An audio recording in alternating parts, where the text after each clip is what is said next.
Korang pernah tak pergi shopping mall, lepas tu kan ada orang tegur korang, "Hai bang, Assalamualaikum bang, apa khabar bang?"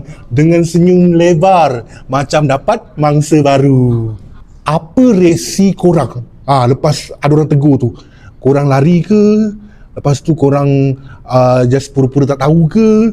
Dan ada juga telefon tak bunyi, tiba-tiba je jadi bunyi. Ataupun korang buat je. Mana satu? Korang kepada salesperson kat luar sana, kenapa boleh jadi macam tu? Korang dengar video ni, yang lain pun boleh dengar, sebab korang mesti tak tahu kan, kenapa boleh jadi macam tu kan, kenapa rasa macam tu kan, betul tak? Okey, sebenarnya bukan pasal seseorang tu annoying ke apa tau.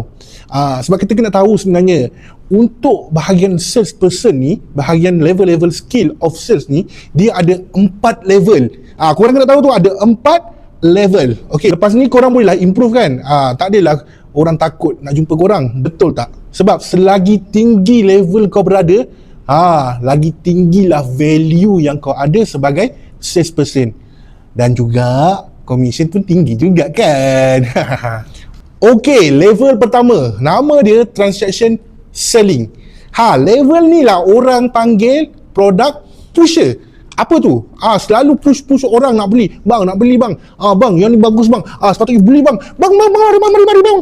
Ni beli ni bagus bang. Ni power bang. Ni bang, ni. Sampai orang tu takut bye. Orang tu takut nak jumpa kan. Lari. Ada telefon tak bunyi jadi hello. Pura-pura call kan. Orang di level ni, dia hanya fokus untuk jual produk je tau. Dan ada yang lagi jahat, diorang main trik tau, dia tipu je, information semua palsu. Orang kata tim kosong, cakap banyak, janji kosong, janji manis, tapi tak ada apa. Tu lagi bahaya tu kan, kalau macam tu. Betul, kita orang faham korang nak hard selling untuk dapatkan sales, betul tak? Yang tu bagus, semangat tu bagus, cara korang tu bagus, cuma skill korang kena ubah sikit. Korang dah ada mindset untuk dapatkan sales, untuk close sales, itu bagus tau. Tapi kalau customer semua datang, semua nak annoying dengan korang, takut nak jumpa korang, apa gunanya, betul tak? Korang tak nak ke jadi seorang salesperson yang berkaliber sikit? Tak nak? Korang tengok. Seterusnya, level kedua. Okey, level kedua ni, nama dia relationship selling. Apa tu? Relationship selling ni dia dah okey sikit. Level ni dia dah tak push lagi. Dia dah boleh buat customer rasa selesa, rasa boleh terima dia kan. Cuma dekat level ni, ini kelemahan dia. Bila kau rasa okey kan, kau layan dengan customer baik-baik, customer rasa relationship kau okey dengan dia, dekat level ni salesperson dia tak boleh nak buat next action. Bila apa tau? Bila customer tu walaupun dah baik dengan dia, relationship bagus dengan dia, tapi bila dia cakap, saya tak ada budget lah, saya tak ada duit lah bulan ni, saya tak cukup duit lah, aduh, yang ni saya memang tak cukup lah bulan ni, memang tak dapat buat apa lah, nanti kalau saya nak, saya bagi tahu balik lah kan. Saya tak dapat lah, saya memang bulan ni memang sempit sikit lah. Nampak tak? Mesti korang dah stop. Korang anggap diorang memang dah tak ada duit nak beli. Salah. Sebab apa? Diorang akan ketepikan dulu bajet-bajet diorang kalau benda tu macam tak penting. Jadi untuk level kedua ni, salesperson dia akan stop dekat situ. Jadi kalau korang nak jadi lebih baik, korang kena sampai ke level 3 pula. Okey, untuk level 3.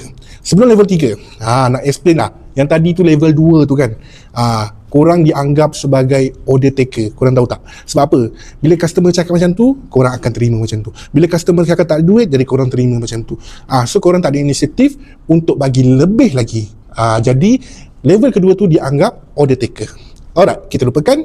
Kita pergi ke level ketiga. Okey, level ketiga ni, level ni dah lain sikit lah. Kau dah upgrade sikit kan. Dah sebab dah ada 4 level tadi kan. So korang dah level ketiga. Level ketiga ni dah, orang kata nak sampai tahap yang atas kali kan. Level ketiga ni, korang dah jadi nampak lah sikit, orang kata berkaliber kan. Okey, level ketiga ni dinamakan consultative selling. Okey, apa beza level ketiga ni? Level ketiga ni, salesperson, kalau dia ada masalah, orang kata tak ada bajet ke apa semua, dekat level ni dia mampu untuk create ataupun cipta need, cipta keperluan untuk customer tu. So bila dia pandai untuk cipta keperluan, jadi customer akan rasa diri dia mesti kena beli benda tu, diri dia mesti kena prioritikan beli benda tu. Benda itulah, produk itulah yang utama. Jadi walaupun dia ada bajet kan sikit, tak ada bajet banyak untuk beli benda lain, so dia akan ketepikan benda lain lagi. Benda yang lain-lain tu dia akan ketepikan, dia akan fokus kepada produk kita, sebab itu adalah priority. Sebab apa? Sebab salesperson di level ini dia boleh create keperluan, jadi customer pun rasa memang memerlukan barang tersebut. Nampak tak?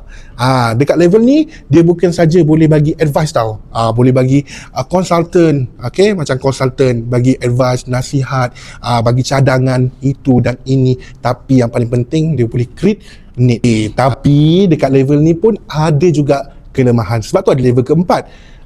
Di mana start dia? Di mana start untuk salesperson tu? Tadi dah okey kan? Dah nampak macam okey kan? Korang rasa macam bagus juga kan? Macam dah okey dah kan cara korang. Tapi kenapa ada kelemahan lagi?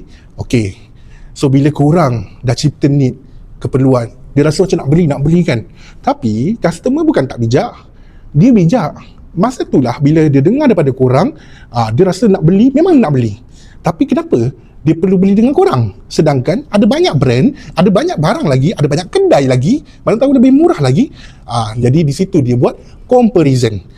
Bila dekat level 3, salesperson yang level dia hanya kat level 3 saja, dia akan stop kat situ. Bila dah buat comparison, dia tak mampu lagi untuk teruskan next step. Apa yang perlu dia buat? Rasa-rasa korang, apa dia? Level keempat ni dinamakan value selling. So apa beza dia? So korang semua dah tahu level pertama, level kedua, level ketiga. Okay, sampailah korang boleh create keperluan tadi kan. So level keempat ni apa jadi kalau dia buat comparison? Iaitu value selling, value diri korang. Customer tak pentingkan sangat produk tu sebenarnya, tapi disebabkan need dan juga value korang, value yang korang bagi, dia beli sebabkan orang tu. Contohnya lah kan banyak sekarang orang jual kereta, betul? Kenapa orang tu nak beli dengan korang? Antara salah satu sebabnya disebabkan orang tu mungkin bagi 200% committed kepada servis dia. Lepas tu nampak keikhlasan korang, lepas tu korang bagi ni, bagi tu, servis korang bersungguh-sungguh sampaikan customer percayakan value dalam diri korang. Ini level keempat ni.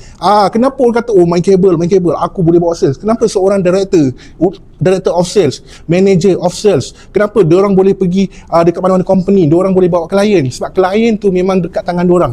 Bukan sekadar diorang kenal, sebab klien yang diorang bawa tu, customer yang diorang bawa tu memang betul-betul dah percayakan dia. Dia macam doktor, faham tak? Doktor. So, doktor kewangan. Jadi kalau ada masalah, diorang akan tanya salesperson tu, saya ada masalah ni, apa yang perlu buat? Jadi korang dah tahu dah apa solution yang nak dibagi. Lepas tu korang bagi explain yang ni. Korang ada value tu untuk ditunjukkan kepada customer. Jadi customer percayakan korang. Level 4 ni lah yang paling penting. Semua orang nak jadi nombor 4 ni.